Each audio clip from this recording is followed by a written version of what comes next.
Welcome to the Law School Insider, where we have conversations with students, lawyers, and employers. Succeeding in law school is something that you must prepare for, not only before you begin, but throughout your law school journey, and that's what this podcast is all about. I am your host, Dr. Christopher Lewis, and I will draw from my over 20 years of experience in the college admission field, as well as bring forth the experiences of others as we delve deeper into the issues. Hey everyone, welcome back to the Law School Insider. I'm your host, Dr. Christopher Lewis, and I'm so excited to have you back again this week. This week, we have a return guest, and I think this is my first return guest that we have had on the show. I'm bringing back Victor Flores, who was one of our first guests, and if you have been listening all the way from the beginning of the show, you might remember that Victor shared his experiences coming into law school after being in the military. But now I'm bringing Victor back to talk a little bit about his experiences as the assistant city attorney for the City of McAllen, Texas. He's had some great success there. He's won some recent awards. And I really wanted him to be able to talk about that success and be able to share the things that he's been learning as he has been entering his own career. Victor, thanks so much for being on the show again this week. Thanks, Dr. Lewis. You know, I was really excited to be able to have you back, and I've been so pleased to see the success that you've been finding in your own career. Now, you've been in your current position for how long now? Going on 3 years. Yeah. Now, you chose to work for your local city. And what are some of the things that initially you have found, some of the takeaways that you have taken in stepping into a position like this? My work with the city attorney's office is both a job that involves engaging the community. It's a job that involves basic understanding of civics. And then, of course, the practice of law. We're here to give advice to the city, to city staff, to our governing body, about different issues, commercial real estate development. We're here to give guidance on land use law, even touch on election law. In Texas, we have our Texas Open Meetings Act, Public Information Act, a lot of government-specific, local government-specific types of law. On top of that, we have our regular real estate, government finance. So that's all the law that we cover. Of course, there's plenty more. We also have a prosecutor's office for the city that we staff. Again, we do our own in-house litigation defense. So any kind of civil lawsuits, personal injury, slip and fall type cases against the city, we defend those as well. But on top of the law, we try to solve our local residents. We try to help facilitate some resolution between our local community and problems that they bring to our management. And so we try to act as the facilitators, resolving community problems along with our management. Now, in such a public position where you are out in front of the public and having to be in that type of a role, what are some of the challenges that you have found, or some of the largest challenges that you've found for you in transitioning into this type of a role? I think as an attorney, we're, especially coming out of law school, and that's my experience. This is my only job that I've had coming out of law school. And so coming out of law school, we're taught to identify the issue, go find appropriate law, apply the law to our specific situation, then come up with some kind of conclusion to the law and how it pertains to our specific situation. But working for the City of McAllen, a local governmental entity, a lot of times you also have to consider the practical aspects of those legal determinations, those legal conclusions that you have, and arriving at, not to compromise the law at all, but to acknowledge that there can be a scope of resolution that we can propose to solve any issue that a resident may have, but also making sure that the City of McAllen is compliant with all state and federal laws as well. So it's beyond just the practice of law. It's coming up with a resolution that protects the city and the residents themselves. Now, I know that you have been able to be recognized by your state in regards to a few different awards. I know that you recently won the Pedro Serrano Leadership Award as well as the President's Award of Merit, both in Texas. And talk to me a little bit about some of the things that that you were recognized for. What was it in the state? What was it in your current position that people were noticing about you? And what do these awards mean for you? Of course, it was a complete surprise and honor. Recently, the State Bar of Texas had its annual meeting in Fort Worth, and I was fortunate to be selected this year, so the 2015-2016 year, to be a part of what State Bar has, the Leadership SBOT, so State Bar of Texas Leadership SBOT Academy, in which it selects 20 attorneys from the state of Texas to participate in this leadership academy. And it culminates with a community service project presentation, which we kind of do throughout the year. And so there's this presentation at the annual meeting. And to my surprise, at the annual meeting, there was this award that they presented for leadership. And again, I was humbled to receive that Pedro Serrano Leadership Award. But I think it's my dad had this saying growing up, and I don't know who he stole it from, or if he just fabricated it, or maybe a combination of the two. But he's always told me that productive leaders solve problems, but servant leaders change communities. And I've always took the position that if you're going to be a leader, you have to be a servant first. Because what better way to initiate change than to initiate action by serving others? And so I don't really know why specifically what criteria it was that the selection committee reviewed to decide that I was to receive this award. But I just have to say that service to the community, I think, is important. Accolades and all that kind of stuff will fall in place later. Service shouldn't be based on the pursuit of accolades, I don't think, but just mere desire to help our community. Any awards I've received, I think, have to be only because of that. Well, I think that you definitely have shown that you have the ability to be able to be a leader in your profession. And what was it in your law school experience, in your upbringing, whatever it might have been, but what was it that pushed you to be a leader, but also to strive for the success that you are currently striving for? You know, what drives you? And what would you say to others about finding that similar drive? I'm going to have to just highlight service, Dr. Lewis. Being a graduate of Cooley Law School, I now have the tremendous opportunity to practice law. And I think sometimes we can get lost in the day-to-day pressures of being an attorney, dealing with clients, dealing with billable hours if you're working at a private firm. The pressures, of course, the pressures here at the city, being the assistant city attorney for the City of McAllen, like in any job. But we've been afforded, as attorneys, a tremendous opportunity. And to whom much is given, much is required.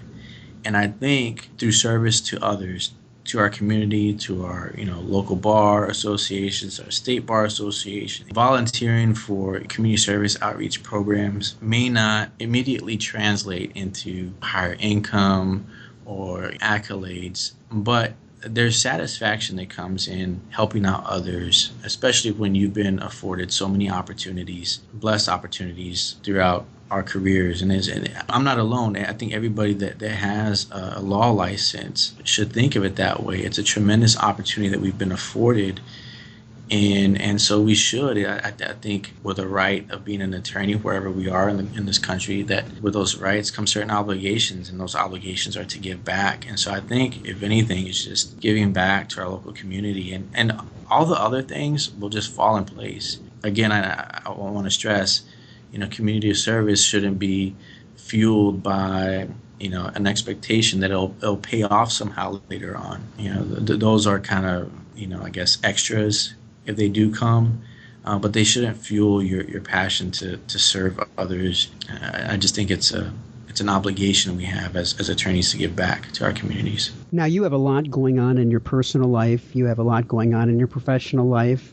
I know that you want to give back and do more than what you're having to do for your regular day job. So how do you give back as a lawyer? And how did you give back in law school as you were going through law school? And how can others learn to give back in the same way? Yeah, that's a really good question, Dr. Lewis. You know, just like we look at a case, right? The first thing you have to do is identify an issue. Each one of us comes from a different background, and that diversity in whatever background we come from allows us to identify different issues in our community that need help. In law school, I was coming off, my military service, and I saw that there was a community of veterans in law school that needed help, a support group, right? And so I remember in law school, I believe it was my second year in law school, got with a couple other veterans, and we established the Military Veterans Law Student Association. And so I was able to, I had my background in military service, identified a need in my community at that time was law school, and then we established that community, and it was great. I helped myself. I gained something out of it, but also the veteran community at Cooley Law School also, benefited from it as well. Coming out and now practicing law, I wanted to help out my local community. We're so far south in South Texas. So I was trying to connect the local bar associations we have, our Hidalgo County Bar Association and our Hidalgo County Young Lawyers Association. And I wanted to get connected with those two organizations to kind of help in whatever community service projects they had, with the intent that I wanted to share those efforts, of course, at the state level. I just thought that identified an issue as, being south, way down deep South Texas, that I thought the rest of the state needed to kind of hear what we were doing. So initially I got involved both with the Hidalgo County Bar Association and also with the Texas Young Lawyers Association. And through that, we were able to do some great community service projects. We do Wills for Heroes clinic. We have a lot of what we call access to justice clinics, where we help underrepresented communities have access to legal services. We have Thanksgiving food drives. We just have a lot of community service-based projects. That was Hidalgo County Bar Association. At the Texas Young Lawyers Association, I was able to participate in what is Justiceville USA, in which it's a web-based platform, and it takes civics into classrooms off this web-based educational program, in which it discusses community leaders, their roles, their interactions with each other. So that was a community service project, in that I would take that platform and I went into different schools in my local area. We did private schools, public schools. We even did some home schools. And so it was connecting the state bar to my region in that sense. We also did some other community service projects. One really pertinent, really important to the time right now. Back in May, I helped conduct a town hall meeting in which we used a program that was created by the Texas Young Lawyers Association in partnership with the State Bar of Texas. And that program is called Strength in Unity. And what it does is that it attempts to bridge the gap between local law enforcement and the communities they serve. And they do it through the course of 2 video vignettes. There's a discussion panel in which we were able to engage the McAllen mayor, McAllen police chief, a federal public defender, my boss, the city attorney from McAllen, and also a pastor. And so you had this dialogue of people from different parts of our community talk about bridging the gap between local law enforcement and the communities they serve, especially today. I thought it was a very proactive approach to dealing with these issues. Of course, we're looking back, just a couple of weeks ago, we had those tragic events all over the country where, whether it be Louisiana, Dallas, Texas, Minneapolis, and across the country, that these are the types of projects that are out there that we can engage our community, whether it be at the local level through a food drive or something bigger. We're engaging, and participating at the state bar level. These are all projects that are giving back to our community. And they don't have a financial payoff. There are no accolades that go with those, but it's, using our position, our influence as attorneys to better our communities, both at the local, state, and even I think at the national level. Now, for many people that are going to be listening, they may be in law school, maybe thinking about going into law school and thinking that they have the ability to make a change like that may seem beyond them. So are there some small steps, some things that you might recommend in law school that they might do to start making those steps toward making those proactive changes in the society around them? Yeah, absolutely. I would encourage law students, as hard as it may sound, to kind of break away from studies. As hard as it may sound, to break away from your study groups, or preparing for exams or outlining cases. Take a few hours and participate in some of these student organizations, Student Bar Association, SBA. I was a part of SBA when I was at Cooley Law School. And so you get into the practice of volunteering. That's part of serving our community is volunteering. It is a sacrifice.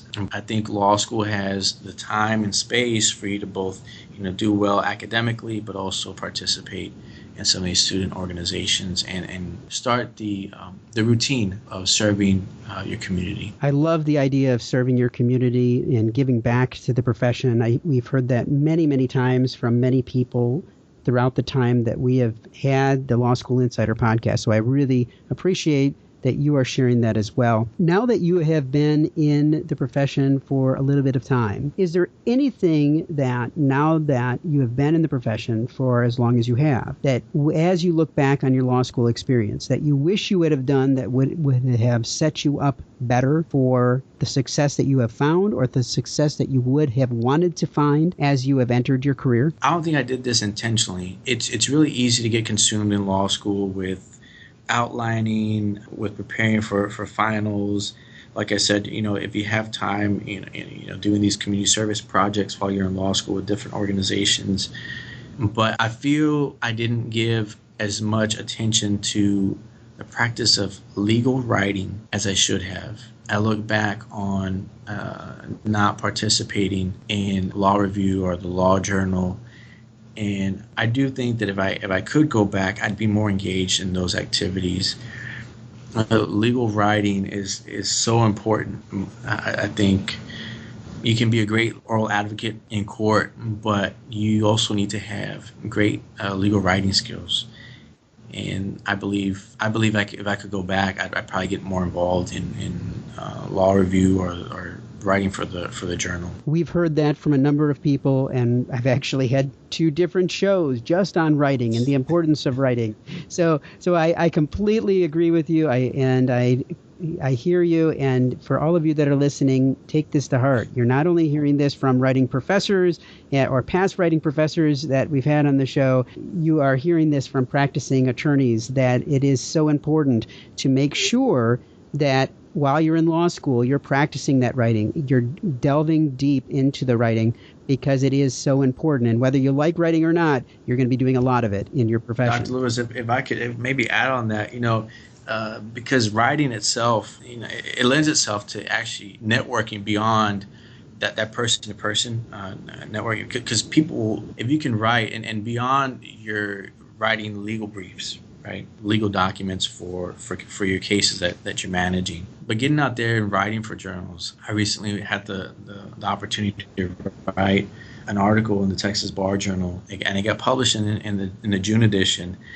And what kind of it's allowed me to actually network with the people over at the Texas Bar Journal, the attorneys on the executive board over at with the journal, and really both humbled but excited to announce that I've actually been appointed to be one of the advisory members to the Texas Bar Journal board itself. But again, legal writing has learning how to do it well will open up additional doors to networking and just having a healthy legal career, I think.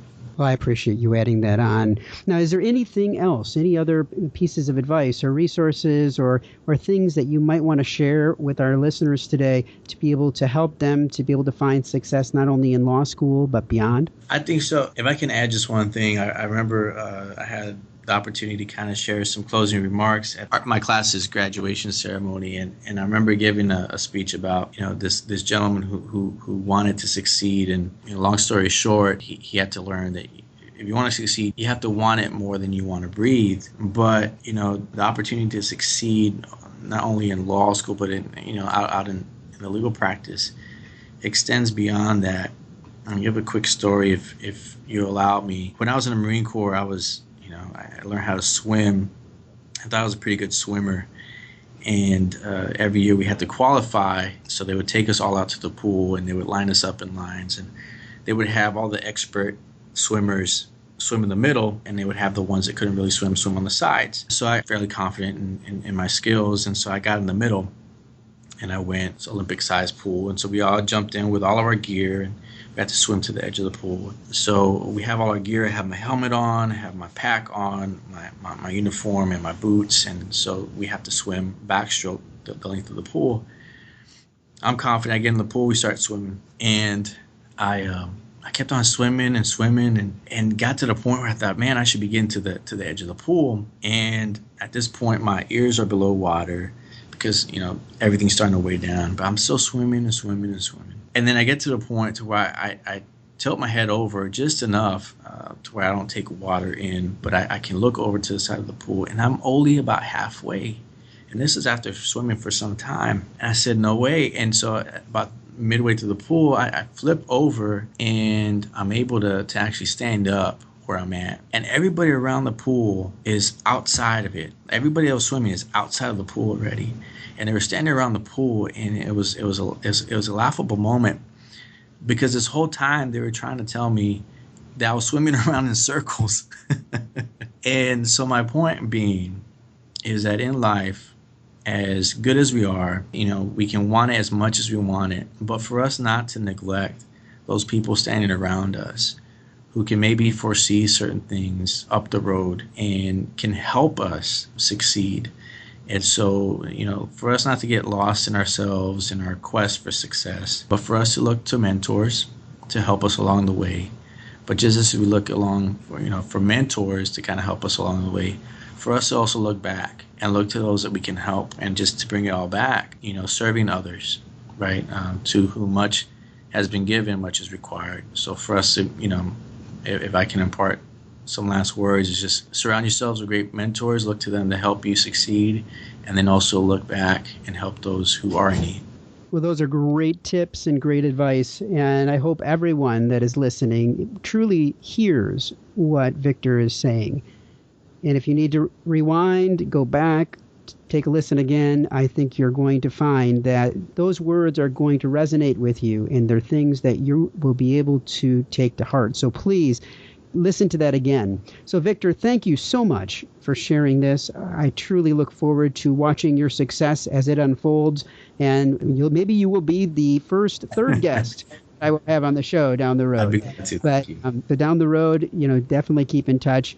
And thank you for being with us today. Thanks, Dr. Lewis. Well, that was another great guest this week on the Law School Insider. If you have an interest in being a guest on the show, drop me an email at lawschoolinsider@cooley, COOLEY.edu. And thank you all for listening today. And remember, you have the ability and right to take control of your law school's success. I hope you'll continue listening, creating a plan for success that will prepare you to achieve the dreams that you have set for yourself. Talk to you next time. Thanks for listening. You're on your way to being a Law School Insider. Please subscribe to stay connected and come back again next time as we speak to more students, lawyers, and employers.